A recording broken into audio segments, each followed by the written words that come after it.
नमस्ते बच्चों। आपको याद आया होगा पिछली बार हम यहाँ पर चल रहे थे। अब इससे आगे बढ़ते हैं हम पीपीटी की तरफ। वैलेंस बॉन्ड थ्योरी वही चीजें हैं जो आप लोगों ने अभी थोड़ी देर पहले पढ़ी थी।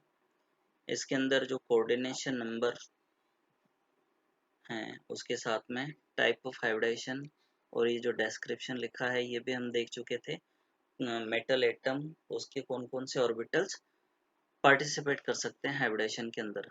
बाहर वाले भी हो सकते हैं वैलेंस शेल के और पेनल्टीमेट शेल के भी हो सकते हैं। रेस्पेक्टिवली कोऑर्डिनेशन नंबर 4 4 5 6 6 उसके according sp3 tetrahedral shape, dsp2 square planar shape, sp3d trigonal bipyramidal. फिर ये कोऑर्डिनेशन नंबर 6 में वही चीज जो हम लोगों ने पिछले वीडियो के अंदर पढ़ी थी। वीबीटी को एक्सप्लेन करने के लिए पहले मैं थोड़ा सा अपनी जो एनसीईआरटी की बुक है उसकी तरफ ले जाना चाहूँगा। एक एग्जाम्पल देखिए इसमें, जिसमें ये CONH363 पॉजिटिव वाला एग्जाम्पल लिया हुआ है ना। अभी हम समझने की कोशिश करें। कोबाल्ट का एटॉमिक नंबर होता है 27, ठीक है। उसका कॉन्फ़िगरेशन होता है 3d7 4s2। अब इसके ऊपर जो ये 3+ का चार्ज आया है ये कहाँ से आया, मतलब 3 इलेक्ट्रॉन्स रिमूव हुए। ये 3 इलेक्ट्रॉन कौन से रिमूव हुए, ध्यान देना, ये 2 इलेक्ट्रॉन तो यहाँ से और 1 इलेक्ट्रॉन यहाँ से रिमूव हुआ, मतलब ये तो कंप्लीटली रिमूव हो गया।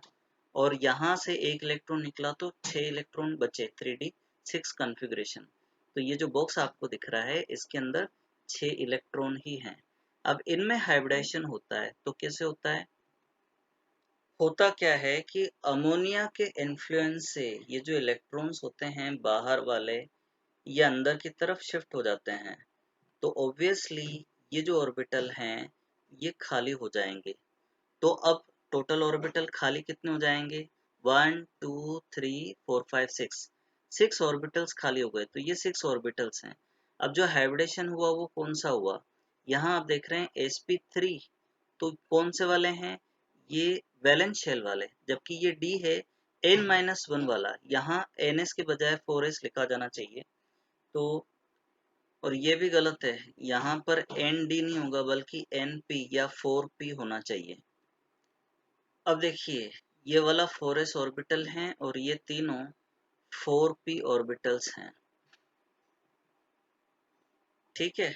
होता क्या है, ये जो यहाँ पर 2 वैकेंट ऑर्बिटल्स हो गए, 2 तो ये और 1 ये और 3 ये, यानी 2 तो d वाले और 1 s वाला और 3 p वाले ऑर्बिटल्स का कॉम्बिनेशन हुआ। तो टोटल 6 ऑर्बिटल्स जो हाइब्रिड फॉर्म में हैं वो बन गए। अब ये जो वैकेंट ऑर्बिटल्स हैं इन वैकेंट ऑर्बिटल्स के अंदर अमोनिया के मॉलिक्यूल्स आकर के इलेक्ट्रॉन पेयर्स डोनेट करते हैं। यहाँ जो आपको इलेक्ट्रॉन्स दिख रहे हैं ये अमोनिया के मॉलिक्यूल्स के हैं, यानी हर नाइट्रोजन के पास में 2 इलेक्ट्रॉन हैं। यही टोटल 6 लिगेंड्स आ रहे हैं, आप यहाँ पर देख रहे हैं ना, ये 6 लिगेंड हैं, ये 6 लिगेंड्स आ गए। तो ये इसके अंदर फिलअप हो जाते हैं। तो हाइब्रिडाइजेशन कौन सा हो गया इसके अंदर, D2sp3। ध्यान देना D अंदर वाला है, ऐसा कैसा बाहर वाला भी हो सकता है वो हम देखते हैं। अब ये एग्जाम्पल हम ले रहे हैं COF6 का, 3 नेगेटिव चार्ज है उसके ऊपर। अगर आपसे पूछा जाए कि इसमें कोबाल्ट के आयन में कोबाल्ट पर चार्ज कितना है, कैलकुलेट करोगे, 1 फ्लोराइड पर 1 नेगेटिव, 6 फ्लोराइड पर टोटल 6 नेगेटिव, ठीक है। और ओवरऑल कॉम्प्लेक्स के ऊपर 3 नेगेटिव आ रहा है, इसका मतलब क्या हुआ, इसके ऊपर चार्ज कितना हो जाएगा, प्लस का 3। तो प्लस का 3 चार्ज जनरेट करने के लिए हम जैसा पहले देख चुके हैं 2 इलेक्ट्रॉन तो s वाले और 1 इलेक्ट्रॉन d वाला रिमूव हो जाता है, ठीक है। तो उसी तरह से यहाँ पर भी ये ऑर्बिटल्स वैकेंट होंगे। इस बात पर ध्यान देना कि पिछला जो केस देखा था उसमें अमोनिया के लिगेंड्स अप्रोच करते हैं तो वहाँ ये इलेक्ट्रॉन अंदर की तरफ मूव कर जाते हैं, पेयरिंग कर लेते हैं। लेकिन फ्लोराइड की प्रेजेंस में ये इलेक्ट्रॉन पेयरिंग नहीं करेंगे।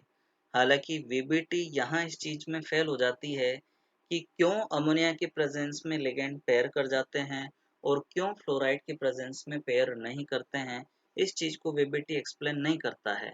पर अब यहाँ आप ध्यान दीजिए, यहाँ 4s 4p और 4d, पिछले वाले केस में हमने 4d नहीं लिखा था, वहां क्या हुआ था 3d वाले ऑर्बिटल्स पार्टिसिपेट कर रहे थे अंदर वाले, इसलिए d2sp3 हाइब्रिडेशन था। लेकिन यहाँ पर एक ऑर्बिटल s वाला 3p वाले और 2 d वाले ऑर्बिटल्स पार्टिसिपेट करेंगे, तो जो हाइब्रिडेशन होगा वो कौन सा होगा, sp3d2 हाइब्रिडेशन ये होगा। देखिए यहाँ d3 लिखा है, ये गलत लिखा है, यहाँ sp3d2 हाइब्रिडेशन होगा।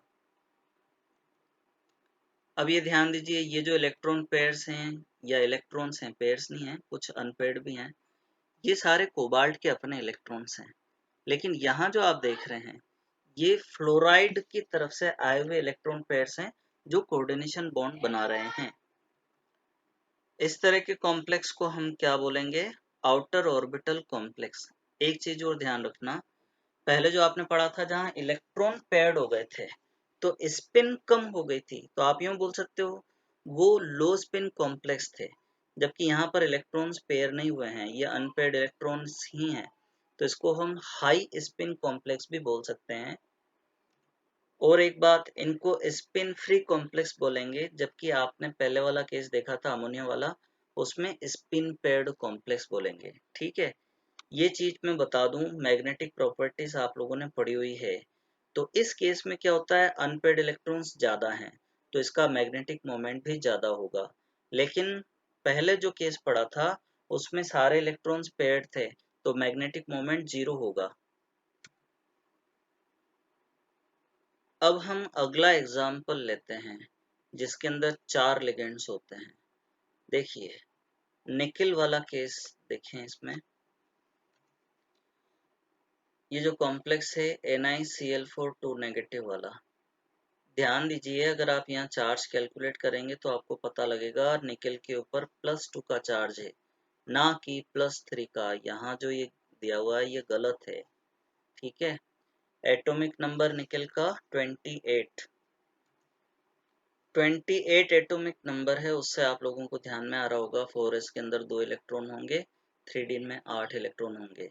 अब Ni2 प्लस चार्ज जनरेट करना है, उसके लिए क्या करना पड़ेगा, s के ये 2 इलेक्ट्रॉन्स रिमूव करने पड़ेंगे, तो s के 2 इलेक्ट्रॉन हट गए तो 4s खाली हो गया। और d के अंदर 8 इलेक्ट्रॉन हैं, आप देखिए 2 4 6 7 और ये 8 इलेक्ट्रॉन हैं।